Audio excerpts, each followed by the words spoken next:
Hi everyone, welcome back to our channel వంటింటి కథ. ఈరోజు మన రెసిపీ వచ్చేసి పుదీనా చికెన్ కర్రీ. పుదీనా చికెన్ కర్రీ తయారు చేసుకోవడానికి ముందుగా చికెన్ని క్లీన్ చేసుకుని పక్కన పెట్టుకుందామండి. ఇది 1/2 kg చికెన్. పుదీనా పేస్ట్ తయారు చేసుకుందామండి. మిక్సీ జార్లోకి చిన్న దాల్చిన చెక్క, 4 లవంగాయలు, 2 యాలకులు వేసుకోవాలి. 1 స్పూన్ జీడిపప్పు వేసుకోవాలి. క్లీన్ చేసుకున్న 1 కప్పు పుదీనా ఆకుల్ని వేసుకోవాలి.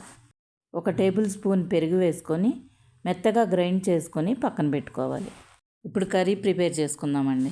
స్టవ్ వెలిగించుకుని 1 కళాయి పెట్టుకుని 3 స్పూన్స్ ఆయిల్ వేసుకోవాలి. 2 ఉల్లిపాయలు, 2 పచ్చిమిరపకాయలని సన్నగా కట్ చేసుకుని ఆయిల్లోకి వేసుకోవాలి. ఉల్లిపాయలు కొంచెం ఫ్రై అయిన తర్వాత 1 స్పూన్ అల్లం వెల్లిపాయ పేస్ట్ వేసుకొని పచ్చివాసన పోయే వరకు ఫ్రై చేసుకోవాలి.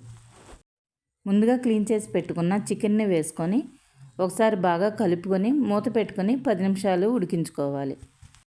చికెన్లో నుంచి వచ్చిన వాటర్ ఎగిరిన తర్వాత రుచికి సరిపడా ఉప్పు వేసుకొని బాగా మిక్స్ చేసుకోవాలి.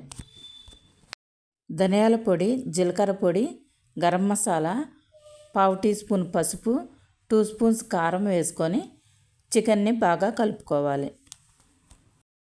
మసాలాలన్నీ చికెన్కి పట్టేలాగా బాగా కలుపుకొని ముందుగా గ్రైండ్ చేసి పెట్టుకున్న పుదీనా పేస్ట్ని వేసేసుకోవాలి.